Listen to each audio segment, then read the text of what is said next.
Good morning dear student, कैसे हैं आप सब लोग। और कल हमने अपने 25 क्वेश्चन कवर कर लिए थे और आज हम स्टार्ट कर रहे हैं 26 नंबर क्वेश्चन से। फर्स्ट ऑफ ऑल क्या पूछा जा रहा है इस क्वेश्चन के अंदर कि भारत में कुल अंडा उत्पादन है तो कितना है, 40 बिलियन, 60 बिलियन, 78 बिलियन या फिर 100 बिलियन। तो राइट आंसर हमारा क्या हो जाएगा, सी ऑप्शन हमारा राइट हो जाएगा, 78 बिलियन है। ठीक है। 27 क्वेश्चन नंबर कि एलटी पाश्चुराइजेशन के लिए टेम्परेचर यानी तापमान चाहिए, कितना चाहिए, 61 से 63 डिग्री सेल्सियस, 42 से 49 डिग्री सेल्सियस, 62 से 65 डिग्री सेल्सियस या 51 से 65 डिग्री सेल्सियस। तो कितना चाहिए, तो राइट आंसर हमारा हो जाएगा क्या, ए ऑप्शन हमारा राइट हो जाएगा, यानी 61 से 63 डिग्री सेल्सियस चाहिए एलटी पाश्चुराइजेशन के लिए। ओके। नेक्स्ट क्वेश्चन हमारा आता है 28 नंबर क्वेश्चन, मादा मेमना है तो मादा मेमना कौन सा होता है, हीफर, ईव होता है, रैम होता है या फिर ग्रीवर होता है। तो राइट आंसर हमारा क्या हो जाएगा, तो मादा जो मेमना होता है वो होता है ईव। ठीक है। और काऊ का क्या होता है, हीफर होता है, जो कि एग्रीकल्चर सुपरवाइजर 2021 के अंदर पूछा गया था। ठीक है। ओके। नेक्स्ट क्वेश्चन हमारा आता है 29 नंबर क्वेश्चन कि किस देश में भेड़ों की संख्या सबसे अधिक है, यूएसए के अंदर, ऑस्ट्रेलिया के अंदर या फिर कहाँ,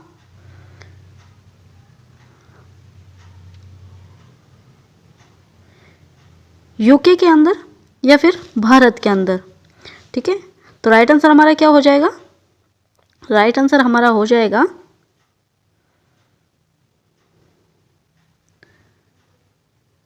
ऑस्ट्रेलिया। ओके। किस देश में भेड़ों की संख्या सबसे अधिक होती है, तो वो होती है ऑस्ट्रेलिया के अंदर। ओके।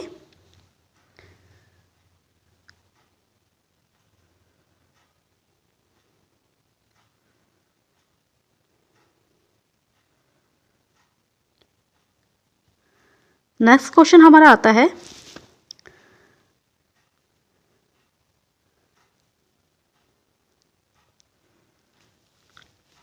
30 नंबर क्वेश्चन कि मेरिनो किस देश में विकसित हुई, फ्रांस के अंदर, यूएसए के अंदर, डेनमार्क के अंदर या हाईलैंड के अंदर।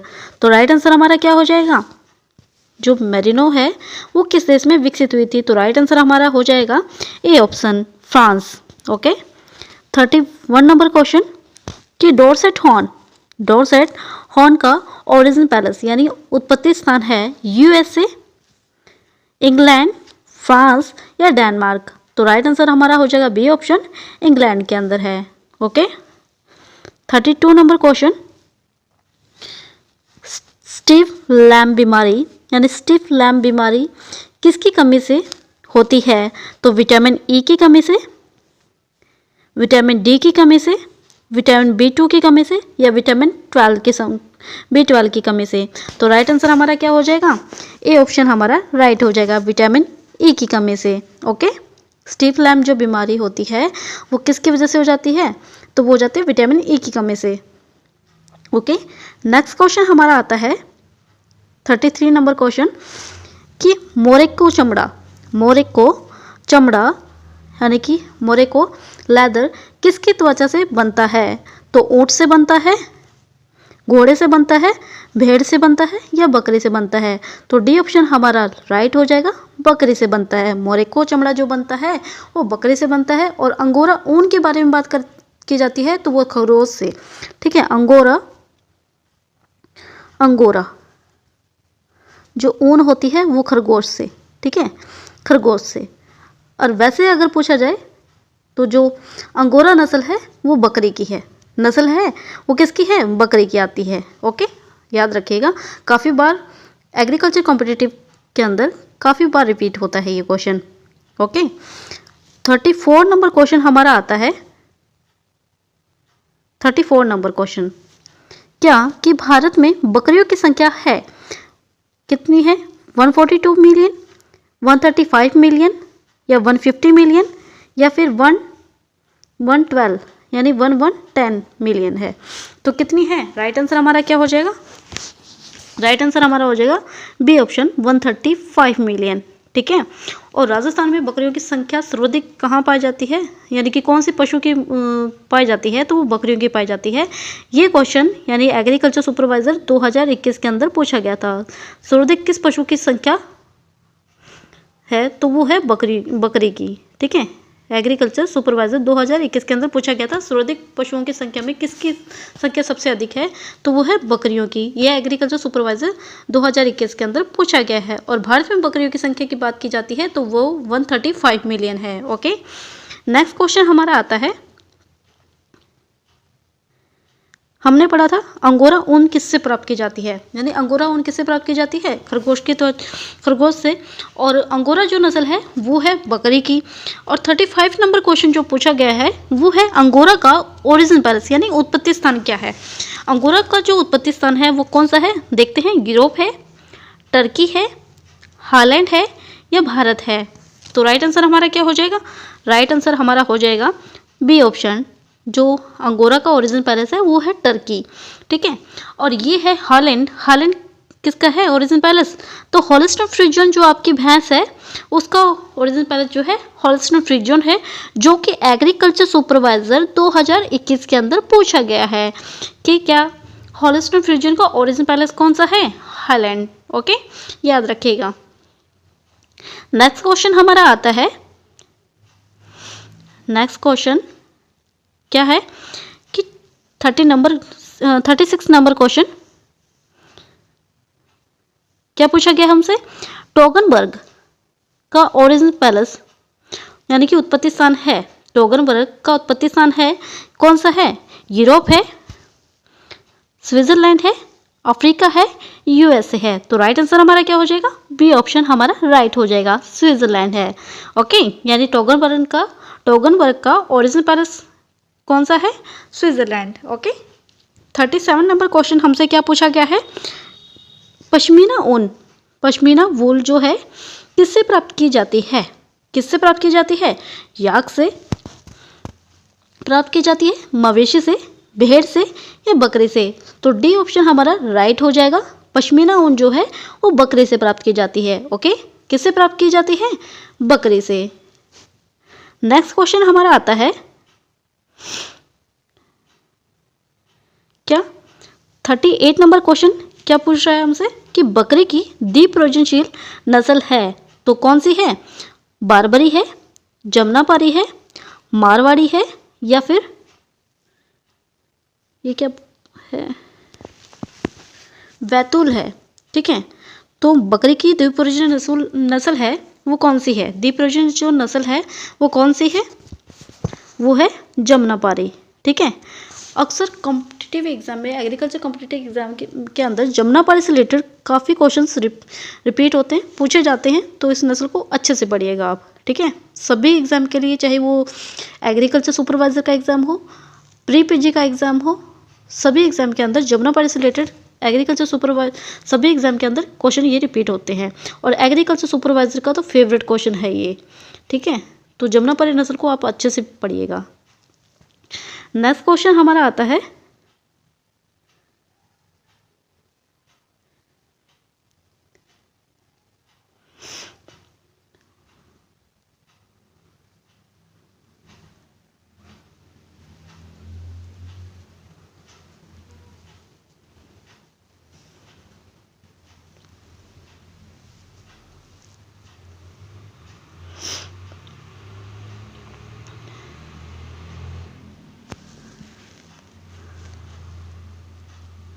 नेक्स्ट क्वेश्चन हमारा आता है 39 नंबर क्वेश्चन कि सूअर के नमकीन मांस को कहा जाता है, सूअर के नमकीन मांस को क्या कहा जाता है, बैकन कहा जाता है, बीफ कहा जाता है, पोर्क कहा जाता है या चिकन कहा जाता है। क्या पूछा गया है, सूअर के नमकीन मांस को क्या कहा जाता है, तो जो सूअर का जो नमकीन मांस होता है उसको बैकन कहा जाता है। ए ऑप्शन हमारा राइट हो जाता है। बीफ की बात करें तो बीफ किसका मांस होता है, तो वो होता है भैंस का मांस को बीफ कहा जाता है। ओके, चिकन की बात आती है तो मुर्गे के मांस को कहा जाता है, मुर्गे के मांस को, मुर्गे के मांस को, मुर्गे के मांस को। ठीक है। पोर्क, सिंपल सुअर का जो मांस होता है उसको पोर्क कहा जाता है, सुअर के मांस को, ठीक है। और एक चीज आप याद रखिएगा, और इसमें क्वेश्चन पूछ भी लिया जाएगा कि क्या सबसे ज्यादा खास है चैवन। चैवन किसका मांस होता है? तो चैवन जो होता है वो होता है बकरे का मांस, ठीक है, सॉरी बकरे का मांस होता है, यानी कि जो चैवन होता है वो होता है बकरे का मांस, बकरे के मांस को कहा जाता है, ठीक है। और मटन होता है, मटन वो होता है क्या? भेड़ के मांस को मटन कहा जाता है, ठीक है। और सुअर का नमकीन मांस को हमने पढ़ ही लिया है, उसको बेकन कहा जाता है, बीफ कहा जाता है, भैंस के मांस को पोर्क कहा जाता है, सिंपल सुअर के मांस को, और चिकन कहा जाता है मुर्गी के मांस को, ठीक है। चिकन के मांस को यानी कि जो चिकन का जो मांस होता है उसको सफ़ेद मांस या फिर अन्य मांस को लाल मांस कहा जाता है, ठीक है। 40 नंबर क्वेश्चन, रिकेट्स किसकी कमी से होता है? रिकेट्स जो होता है वो किसकी कमी से होता है? तो विटामिन सी की कमी से, विटामिन डी की कमी से, विटामिन ए की कमी से, या विटामिन B12 की कमी से। तो रिकेट्स जो होता है वो किसकी कमी से हो जाता है? बी ऑप्शन हमारा राइट हो जाता है, विटामिन B2 की वजह से, ओके। नेक्स्ट क्वेश्चन आता है हमारा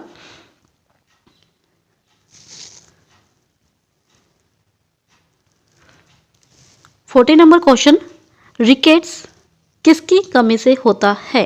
रिकेट्स जो होता है वो हमने पढ़ ही लिया, रिकेट जो होता है विटामिन B2 की कमी से होता है। 41 नंबर क्वेश्चन, रानीखेत है विषाणु रोग, सूत्रकृमि रोग, जीवाणु रोग, फफूंदी रोग। तो राइट आंसर हमारा क्या हो जाएगा? ए ऑप्शन हमारा राइट हो जाएगा, विषाणु रोग है। अगर पूछा जाए FMD किसका है? FMD जो होता है खुरपक्का मुंहपक्का होता है, वो भी विषाणु रोग के द्वारा होता है, ठीक है। और इस बार एग्रीकल्चर सुपरवाइजर 2021 के अंदर FMD जो रोग था उसमें विषाणु रोग न देके ससरक दे रखा था, ससरक दे रखा था, ठीक है, ससरक दे रखा था। क्यों? क्योंकि जो FMD रोग होता है वो एक पशु से दूसरे पशु के संपर्क में आने से हो जाता है, ठीक है। जैसे कचरा वगैरह जिसके से कोई भी पशु है वो साफ सफाई यानी कूड़ा कचरा खा लेता है, या जिसके से बचा हुआ खा लेता है, या फिर इस तरीके से यानी कचरे वाली जो चीज़ें होती है स्वच्छता से न रहने वाले को ही सबसे ज़्यादा FMD रोग हो जाता है, ठीक है, पशुओं को। तो उस वजह से यानी कि इसमें FMD जो दे रखा था, यानी जो FMD जो बीमारी है वो विषाणु के रोग के द्वारा होती है, विषाणु रोग से हो जाती है। लेकिन इसमें विषाणु न देके इस बार एग्रीकल्चर सुपरवाइजर 2021 के एग्जाम के अंदर ससरक दे रखा था, ओके। और इसकी जो पहचान होती है FMD की क्या क्या होती है, इसमें जैसे पशु के पैरों के अंदर, ठीक है, छाले पड़ जाते हैं, मुंह में छाले हो जाते हैं जिससे पशु चारा नहीं चर पाता, और जब इसके से लार गिरने लग जाती है, चप चप की आवाज़ें आने लगती है। अगर पूरी कंप्लीटली में आपको अगर थ्योरी पढ़नी है ना तो आप हमें कमेंट बॉक्स में कमेंट करके बताइएगा कि आपको कंप्लीटली वे में एग्रीकल्चर सुपरवाइजर एग्जाम के लिए थ्योरी पढ़नी है, तो हम ऑब्जेक्टिव जो क्लास करवा रहे हैं उसको एक बार के लिए रोक करके थ्योरी क्लास स्टार्ट कर देंगे। वो आप पर डिपेंड करता है कि आपको किस तरीके से करना है कवर, ठीक है। और स्पेशली जो मैं आपके लिए क्लास ले रही हूँ वो एग्रीकल्चर सुपरवाइजर एग्जाम के लिए ही है, ओके। नेक्स्ट क्वेश्चन हमारा आता है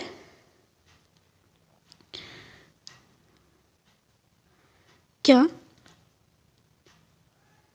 42 नंबर क्वेश्चन, पैर की उंगली ऐंठना रोग यानी कर्ल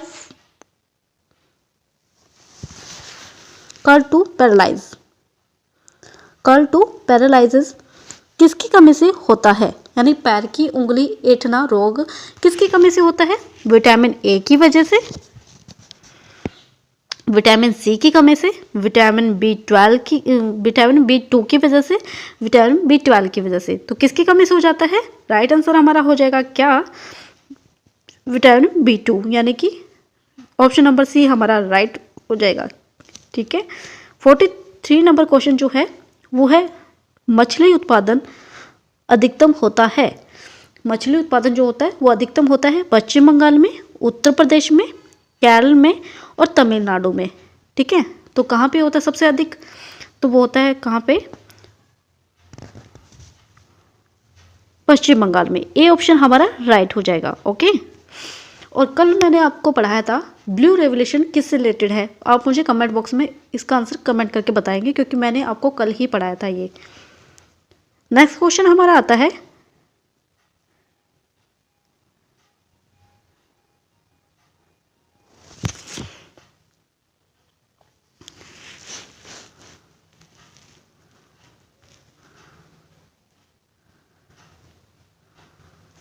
नेक्स्ट क्वेश्चन हमारा आता है, क्या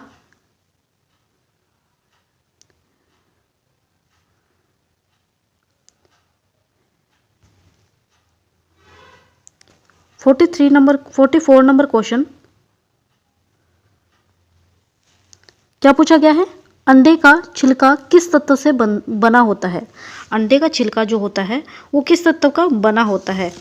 कैल्शियम हाइड्रोक्साइड यानी CaOH2, calcium phosphate CA3PO4, calcium carbonate यानी CaCO3, या कैल्शियम ऑक्साइड, ठीक है, CaO, किससे बना होता है? तो ऑप्शन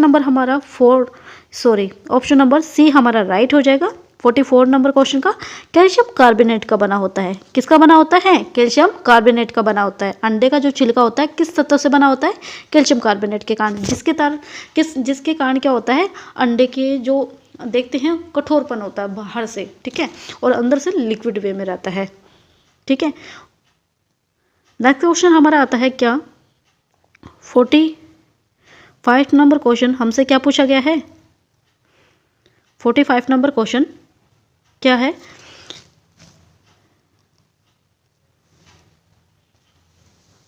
कि अंडे की गुणवत्ता किसके द्वारा तय की जाती है? अंडे की गुणवत्ता किसके द्वारा तय की जाती है?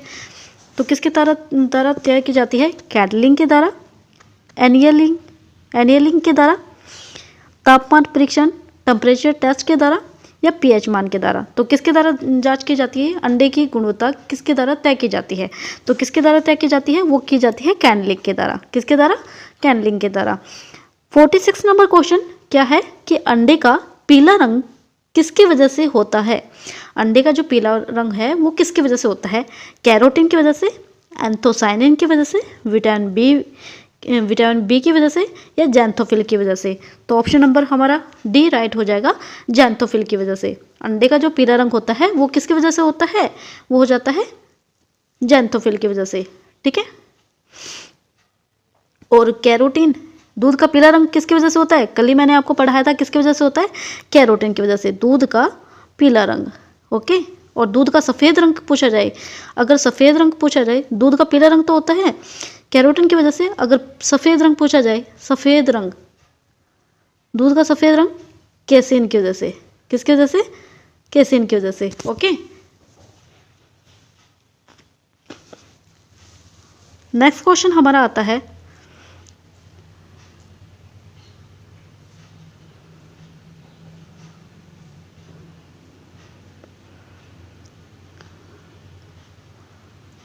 क्या नेक्स्ट क्वेश्चन यानी 47 नंबर क्वेश्चन हमसे क्या पूछा गया है? 47 नंबर क्वेश्चन क्या पूछा गया है हमसे कि भारत में कुल मांस उत्पादन है तो कितना है? 6 million ton, 8 million ton, 10 million ton, या 12 मिलियन टन। तो राइट आंसर हमारा क्या हो जाएगा? राइट आंसर हमारा हो जाएगा ए ऑप्शन, 6 मिलियन टन है। कितना है? 6 मिलियन टन है। 48 नंबर क्वेश्चन, गाय के शरीर का सामान्य तापमान यानी कि काऊ का बॉडी टेम्परेचर नॉर्मली वे में कितना रहता है? 98.2 फारेनहाइट, 45.6 फारेनहाइट, 101 डिग्री फारेनहाइट, या 34 फारेनहाइट। तो राइट आंसर हमारा क्या हो जाएगा? सी ऑप्शन हमारा राइट हो जाएगा, 101 फारेनहाइट होता है। कितना होता है? 101 फारेनहाइट काऊ के बॉडी टेम्परेचर रहता है नॉर्मली वे में, यानी सामान्य तापमान होता है, ठीक है। नेक्स्ट क्वेश्चन हमसे क्या पूछा जा रहा है? 49 नंबर क्वेश्चन क्या है? 49 नंबर क्वेश्चन, गाय में गर्भकाल होता है कितना रहता है? 283 से 285, 290 से 292, 142 से 145, और 153 से 154 डेज। तो राइट आंसर हमारा क्या हो जाएगा? ए ऑप्शन हमारा राइट हो जाएगा, 283 से 285 रहता है, ठीक है। 283 से 285 रहता है गर्भ काल, ठीक है। और वैसे नॉर्मली वे में देखा जाए तो जितने भी बुक्स वगैरह हैं उसमें 210 दिन लिख रखे हैं, 210 दिन, ठीक है। और इसमें यानी कि बीच का टेम्परेचर लिया गया है। और 290 से 292 जो दे रखा है वो बहुत ज़्यादा हो जाएगा, क्योंकि 310 जो रहता है वो तो भैंस का गर्भकाल रहता है, ठीक है, भैंस का गर्भकाल रहता है।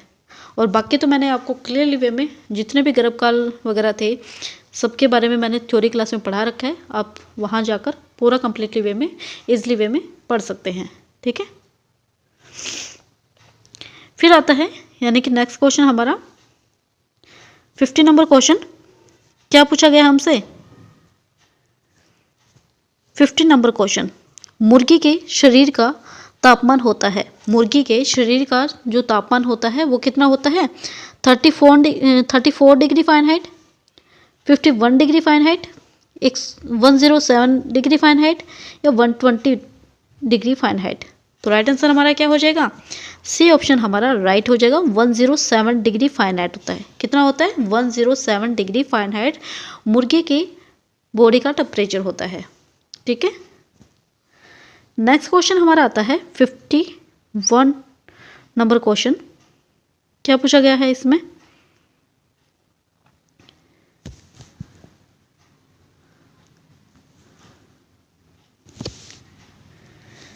फिफ्टी 51 नंबर क्वेश्चन, भेड़ के मांस को क्या कहते हैं? भेड़ के मांस को क्या कहते हैं? मटन कहते हैं, चिकन कहते हैं, पोर्क कहते हैं या बीफ कहते हैं?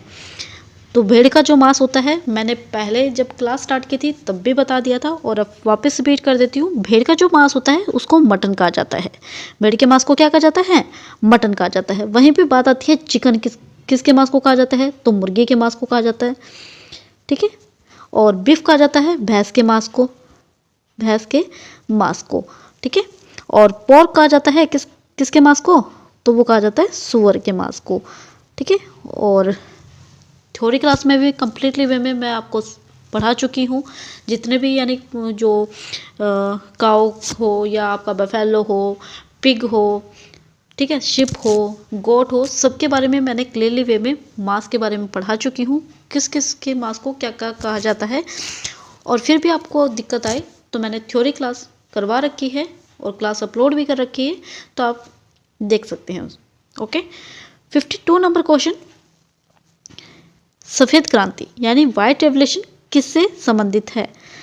तो वाइट रेवोल्यूशन कल जब मैंने आपको ब्लू रेवोल्यूशन, येलो रेवोल्यूशन के बारे में बताया था तब भी मैंने आपको बताया था, अब वापस रिपीट कर देती हूँ।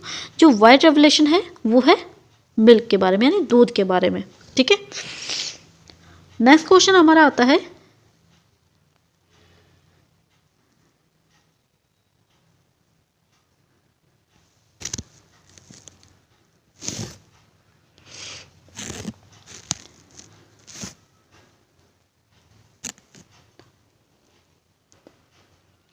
नेक्स्ट क्वेश्चन हमारा आता है क्या,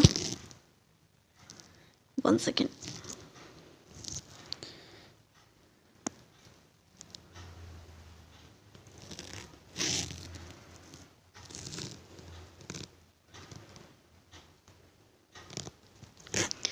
fifty 53 number question, operation flood, operation flood किससे संबंधित है?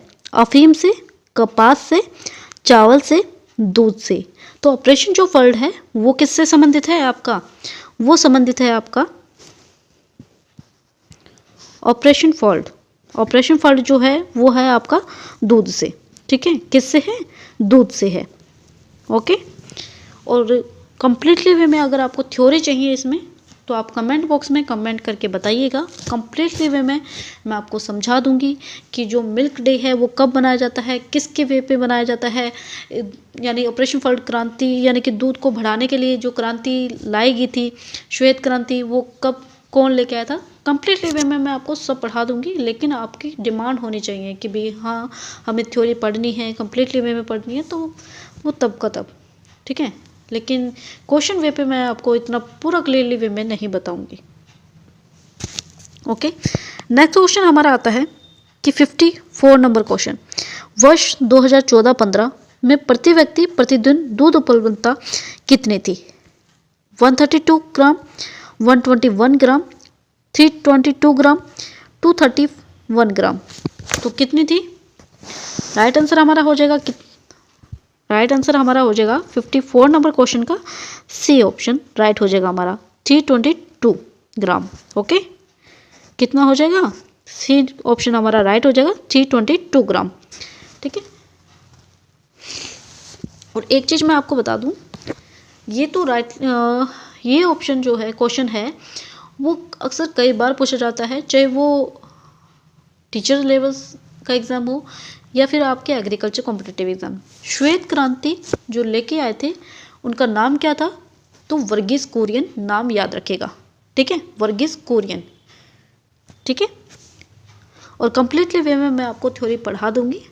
अगर आप बोलेंगे कि हमें थ्योरी पढ़नी है, ऑब्जेक्टिव क्वेश्चन हम बाद में पढ़ेंगे, तो उस वे पे।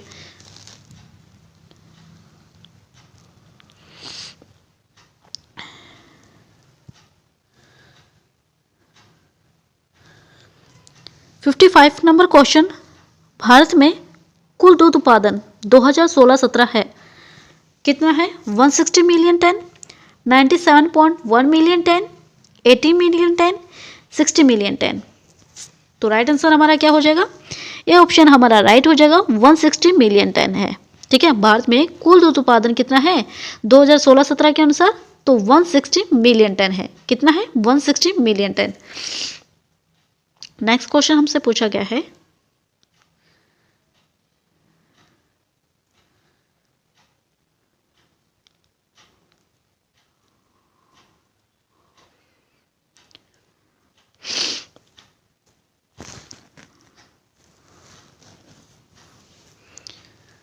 फिफ्टी 56 नंबर क्वेश्चन, दुग्ध क्षेत्र में सहकारिता का सबसे सफलतम उदाहरण है आनंद, सिंजिनेटा, प्रोएग्रो या रक्षा। ठीक है, आनंद है, सिंजिनेटा है, प्रोएग्रो या फिर रक्षा। तो राइट आंसर हमारा क्या हो जाएगा? राइट आंसर हमारा हो जाएगा ए ऑप्शन हमारा राइट हो जाएगा, आनंद। ठीक है, दुग्ध क्षेत्र में सहकारिता का सबसे सफलतम जो एग्जाम्पल है वो है आनंद। ओके, 57 नंबर जो क्वेश्चन है, क्या पूछा गया है? मुर्गियों की सबसे अधिक संख्या किस राज्य में है? मुर्गियों की सबसे अधिक संख्या है वो किस राज्य में है? राजस्थान, मध्य प्रदेश, आंध्र प्रदेश या उत्तर प्रदेश। तो कहाँ पे है? तो राइट आंसर हमारा हो जाएगा सी ऑप्शन राइट हो जाएगा, Andhra Pradesh. Okay,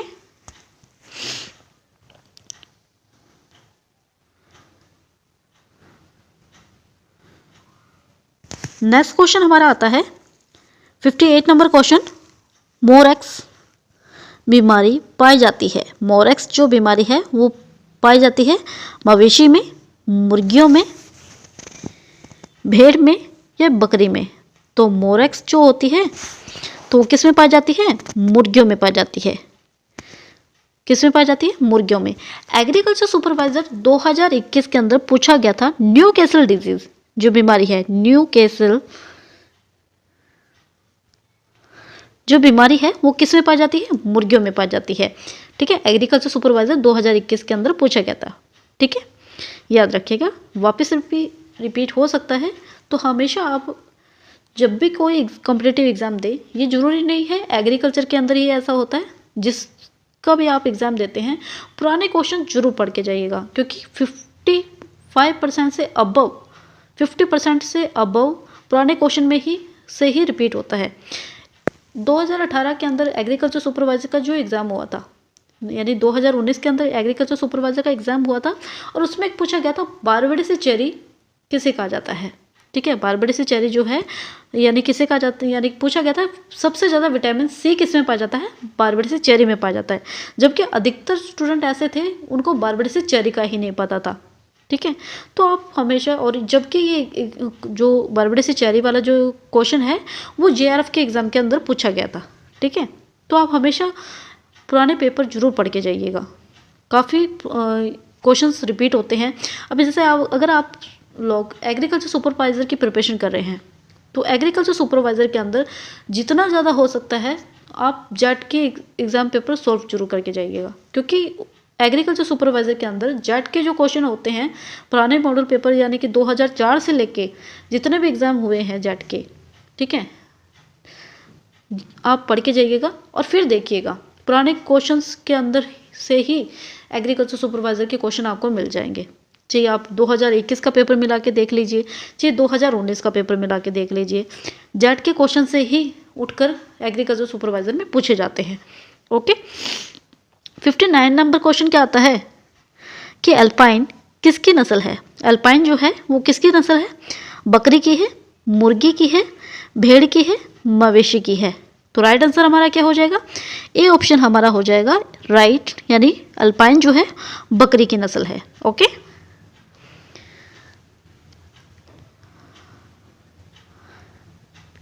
next question हमसे पूछा गया है 16 नंबर क्वेश्चन, भेड़ की सबसे ऊंची नस्ल है। भेड़ की सबसे ऊंची नस्ल है कौन सी, डेकानी है, बीकानेरी है, नेलोरी है या नीलगिरी है। तो कौन सी है भेड़ की सबसे ऊंची नस्ल, ऑप्शन नंबर सी हमारा राइट हो जाएगा, नेलोरी है। ठीक है, फिर आता है और बीकानेरी से एक चीज़ मैं आपको बता दूं, बीकानेरी की ऊँट यानी कि जो बीकानेरी नस्ल का जो ऊँट है वो सबसे सुंदर नस्ल का ऊँट होता है। ओके, सबसे सुंदर होता है बीकानेरी नस्ल का ऊँट। ठीक है, फिर आता है 61 नंबर क्वेश्चन, विश्व में मेरिनो ऊन का कितना प्रतिशत योगदान है। 90%, 25%, 50%, 80%। तो विश्व में मेरिनो ऊन का कितना प्रतिशत योगदान रहता है।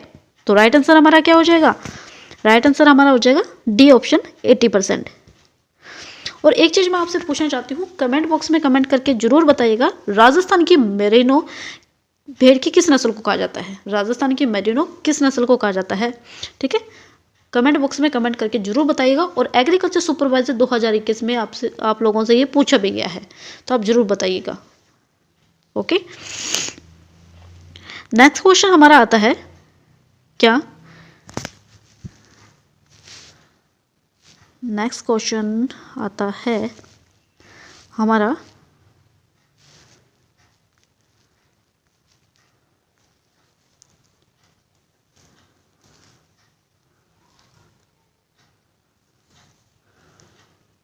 (62) नंबर क्वेश्चन, पाश्चुराइजेशन नष्ट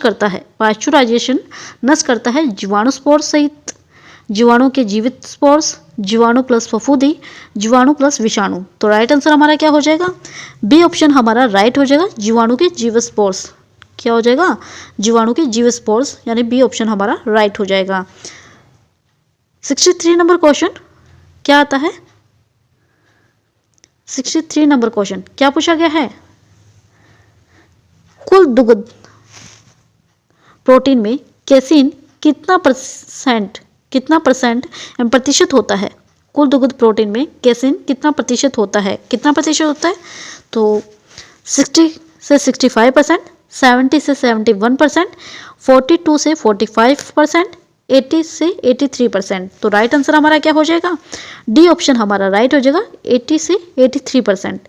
दुग्ध प्रोटीन में कैसीन जो परसेंट होता है वो होता है 82 से 83%। ओके, नेक्स्ट क्वेश्चन हमसे पूछा गया है क्या कि थारपाकर नस्ल का उत्पत्ति स्थान, यानी थारपाकर जो नस्ल है गाय की, ठीक है, उसका ओरिजिन पैलेस क्या है, हरियाणा है, राजस्थान है, पाकिस्तान है या फिर क्या गुजरात है। तो राइट आंसर हमारा क्या हो जाएगा, सी ऑप्शन हमारा राइट हो जाएगा। थारपाकर नस्ल का जो ओरिजिन पैलेस है वो है पाकिस्तान। क्या है, पाकिस्तान। ओके, 65 नंबर क्वेश्चन हमसे पूछा गया है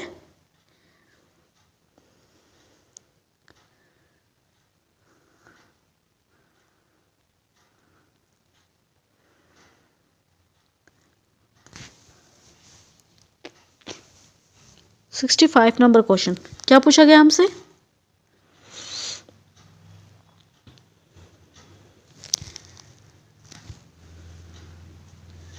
(65) नंबर क्वेश्चन, विश्व की कितनी प्रतिशत भैंसें भारत में है। विश्व की कितनी प्रतिशत जो भैंसें हैं वो भारत में है? 30% है, 20% है, 40% है या 50% है? तो डी ऑप्शन हमारा राइट हो जाएगा। विश्व की जो 50% भैंसें हैं वो भारत में है। 66 नंबर क्वेश्चन हमारा आता है कि राष्ट्रीय डेयरी दुग्ध अनुसंधान संस्थान यानी कि NDRI कहाँ स्थित है? तो कहाँ स्थित है? करनाल के अंदर है, नई दिल्ली के अंदर है, वाराणसी के अंदर है या झांसी के अंदर है? तो राइट आंसर हमारा क्या हो जाएगा? राष्ट्रीय डेयरी दुग्ध अनुसंधान संस्थान NDRI कहाँ स्थित है? करनाल के अंदर है। कहाँ पे है? करनाल के अंदर है। ओके, नेक्स्ट क्वेश्चन हमारा आता है, और वाराणसी के बारे में आपको मैं बता दूं, ये पढ़ेंगे हम वेजिटेबल के अंदर यानी हॉर्टिकल्चर के अंदर पढ़ेंगे। ओके, नेक्स्ट क्वेश्चन हमारा आता है,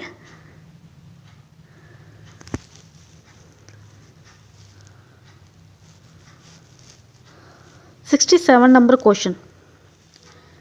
क्या पूछा गया है 67 नंबर क्वेश्चन के अंदर कि भारतीय पशु चिकित्सा अनुसंधान संस्थान IVRI कहाँ स्थित है? कहाँ स्थित है? दिल्ली के अंदर है,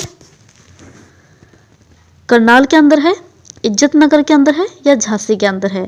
तो राइट आंसर हमारा हो जाएगा सी ऑप्शन राइट हो जाएगा, इज्जत नगर के अंदर। ठीक है, जो कि एग्रीकल्चर सुपरवाइजर 2019 के अंदर पूछा भी गया है।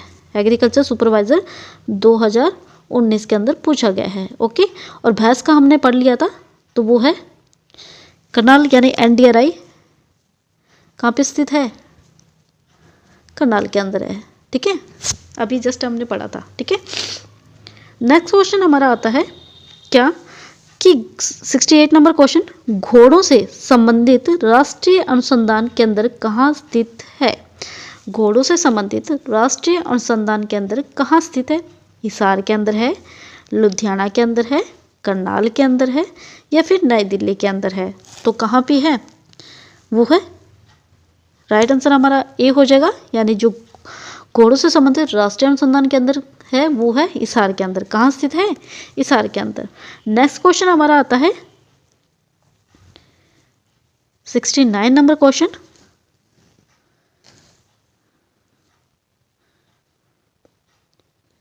सिक्सटी 9 नंबर क्वेश्चन आता है हमारा, जुगाली करने वाले पशुओं का पेट कितने भागों में बटा होता है? कितने भागों में बटा होता है? 1 भाग में, 2 भाग में, 3 भाग में, 4 भाग में? तो जुगाली करने वाले जो पशुओं का जो पेट होता है वो बटा होता है 4 भाग में। ओके, राइट ऑप्शन हमारा डी हो जाएगा। जुगाली करने वाले पशुओं का जो पेट होता है वो 4 भागों में बटा होता है। ठीक है, और थ्योरी हमने पहले भी इसकी पढ़ी ली थी, किस तरीके से बटा होता है, क्यों बटा होता है और किस वे पे डिवाइडेशन किया गया है, तो आप थ्योरी क्लास में देख लीजिएगा। नेक्स्ट क्वेश्चन हमारा आता है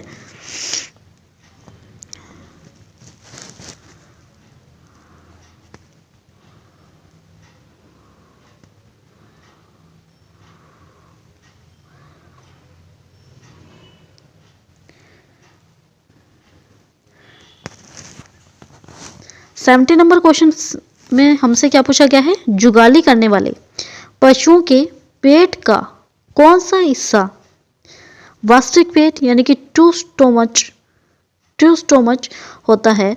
ओमेजम, ओबेमेजम, रूमेन, रेटिकुलम? तो राइट आंसर हमारा क्या हो जाएगा? बी ऑप्शन हमारा राइट हो जाएगा, यानी कि ओमेजम। ठीक है, जुगाली करने वाले पशुओं के पेट का कौन सा हिस्सा वास्तविक पेट यानी ट्रू स्टोमच होता है? तो वो होता है ओमेजम। बी ऑप्शन हमारा राइट हो जाएगा। Okay, stomach.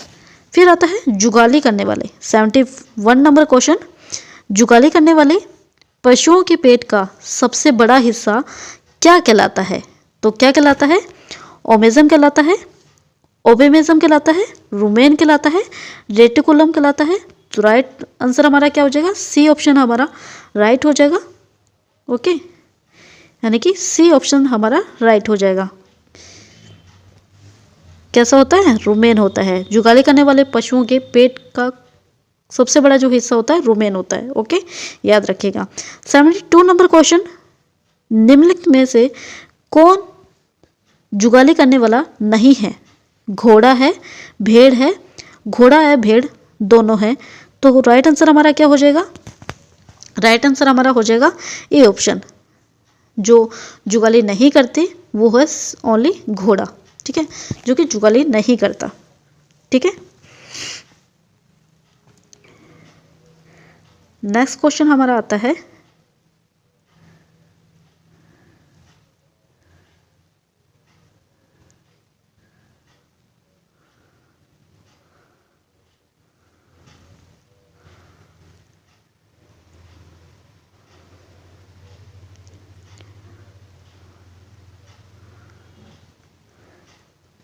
Seventy three number question हमसे क्या पूछा गया है? 73 नंबर क्वेश्चन के अंदर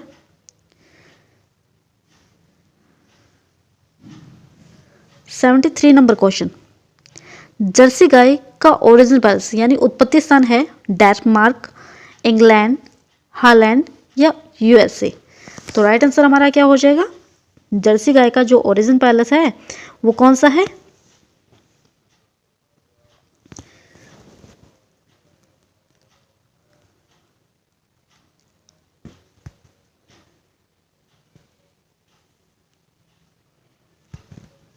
इंग्लैंड है। ओके, जर्सी गाय का ओरिजिन पैलेस है वो है इंग्लैंड। अगर बात की जाए हॉलस्टन फ्रीजियन, हॉलस्टन फ्रीजियन जो है आपकी नस्ल भैंस की, सॉरी गाय की, तो उसका ओरिजिनल पैलेस क्या है? हाईलैंड है, जो कि एग्रीकल्चर सुपरवाइजर एग्जाम के अंदर पूछा भी गया है। हाईलैंड का ओरिजिनल पैलेस यानी कि जो हॉलस्टन फ्रीजियन है उसका ओरिजिनल पैलेस कौन सा है? तो वो हाईलैंड, ठीक है। और जर्सी गाय का जो ओरिजिनल पैलेस है वो है इंग्लैंड। और इन दोनों की विशेषताओं के बारे में बात की जाए, विशेषताओं की बात की जाए तो जर्सी गाय का जो यानी जर्सी जो गाय है उसके अंदर क्या होता है? वसा की मात्रा सबसे अधिक पाई जाती है। और हाईलैंड के अंदर क्या होता है? इसके अंदर दुग्ध की मात्रा सबसे अधिक पाई जाती है, ठीक है। दोनों के अंदर अंतर याद रखिएगा। और वैसे भी मैंने आपको यानी कंप्लीटली वे में पढ़ा चुकी हूँ काऊ के बारे में और बफेलो के बारे में। नेक्स्ट क्वेश्चन आता है हमारा 74 नंबर क्वेश्चन, वेलोइंग किसकी विशेषता है? ठीक है, वेलोइंग किसकी विशेषता है? थ्योरी वे में भी मैंने आपको बहुत अच्छे तरीके से समझाया था ये वेलोइंग वाला, ठीक है। तो वेलोइंग जो है वो किसकी विशेषता है? भैंस की विशेषता है। और ऑप्शन के बारे में बात करने का कोई मतलब ही नहीं बनता, क्योंकि मैंने थ्योरी में आपको पूरा कंप्लीटली वे में समझाया हुआ है। वेलोइंग जो होती है वो किसकी विशेषता होती है? भैंस की होती है। तो बी ऑप्शन हमारा राइट हो जाएगा। नेक्स्ट क्वेश्चन हमारा आता है क्या 75 नंबर क्वेश्चन, क्या पूछा गया हमसे कि भारत के कुल दूध उत्पादन में भैंस का कितना प्रतिशत योगदान है? तो राइट आंसर हमारा क्या हो जाएगा? यानी कि क्या पूछा गया है? भारत के कुल दूध उत्पादन में भैंस का कितना प्रतिशत योगदान है? तो कितना प्रतिशत है? 55%, 42%, 60%, 65%। तो राइट आंसर हमारा क्या हो जाएगा? ए ऑप्शन हमारा राइट हो जाएगा, 55%। नेक्स्ट क्वेश्चन हमारा आता है 76 नंबर क्वेश्चन, बछड़े को माँ से अलग करना क्या कहलाता है? वेलोइंग, विनिंग, कैस्ट्रेशन या कोई नहीं? तो राइट आंसर हमारा क्या हो जाएगा? विनिंग कहलाता है। क्या कहलाता है? विनिंग कहलाता है, ठीक है। और माँ के साथ रखकर पालना क्या कहलाता है? माँ के साथ रखकर पालना क्या कहलाता है? सकलिंग कहलाता है, ठीक है, सकलिंग कहलाता है। माँ के साथ रखकर पालना क्या कहलाता है? सकलिंग कहलाता है। और बछड़े को माँ से अलग रखकर पालना क्या कहलाता है? विनिंग कहलाता है। और वेलोइंग के बारे में हम अभी पढ़ ही चुके हैं, ठीक है। नेक्स्ट क्वेश्चन हमारा आता है क्या पूछा गया हमसे? 77 नंबर क्वेश्चन, गाय या भैंस में ओवेरियन चक्र, ओवेरियन साइकिल कितने दिन का होता है? 30, 27, 21 या 28? तो कितने दिन का होता है? तो राइट आंसर हमारा हो जाएगा 21 दिन। और थ्योरी क्लास जब मैंने पढ़ाई थी आपको तब भी मैंने बहुत अच्छे से पढ़ाया था इसको। 78 नंबर क्वेश्चन, भैंस में गर्भकाल कितने दिन का होता है? 280, 310, 270, 420। तो भैंस का जो गर्भकाल होता है तो वो होता है 310 दिन। 280 रहता है गाय का और ये रहता है ऊँट का, ओके। नेक्स्ट क्वेश्चन हमारा आता है क्या पूछा गया है हमसे कि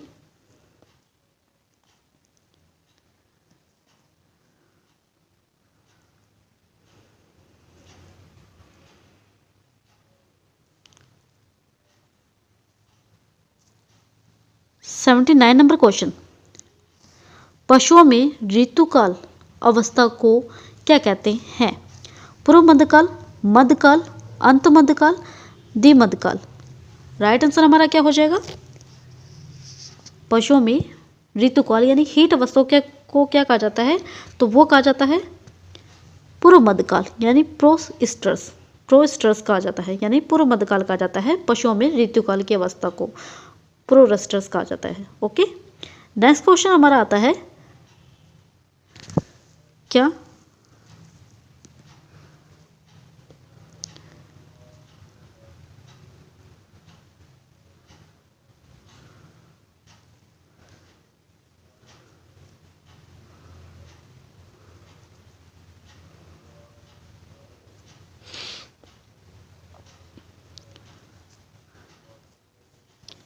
एटी नंबर क्वेश्चन हमसे क्या पूछा गया है?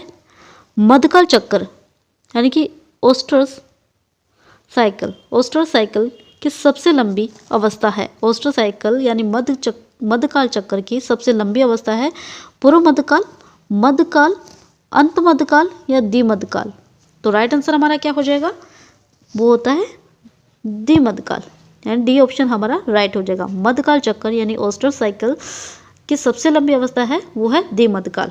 नेक्स्ट क्वेश्चन हमारा आता है 81 नंबर क्वेश्चन,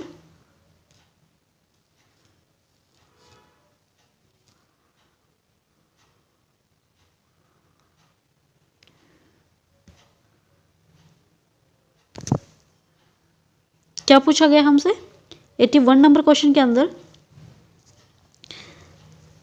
गाय में भ्रूण यानी गर्भ का निवर्सन यानी कि एक्सप्रेशन कहलाता है काविंग, फैरोइंग, किडिंग या फिर पपिंग। तो वो क्या कहलाता है? गाय में भ्रूण गर्भ का निवर्सन यानी एक्सप्रेशन कहलाता है, तो वो कहलाता है काविंग। ठीक है, क्या कहलाता है? काविंग कहलाता है। 82 नंबर क्वेश्चन हमसे क्या पूछा गया है कि भेड़ में प्रसव जाना जाता है, भेड़ में प्रसव जाना जाता है काविंग, लैम्बिंग, फैरोइंग, पपिंग। तो किसे कहते हैं भेड़ में प्रसव को? तो लैम्बिंग कहा जाता है। क्या कहा जाता है? लैम्बिंग कहा जाता है। और गाय में भ्रूण के गर्भ का निवर्सन यानी कि एक्सप्लोशन क्या कहलाता है? काविंग कहलाता है। ठीक है,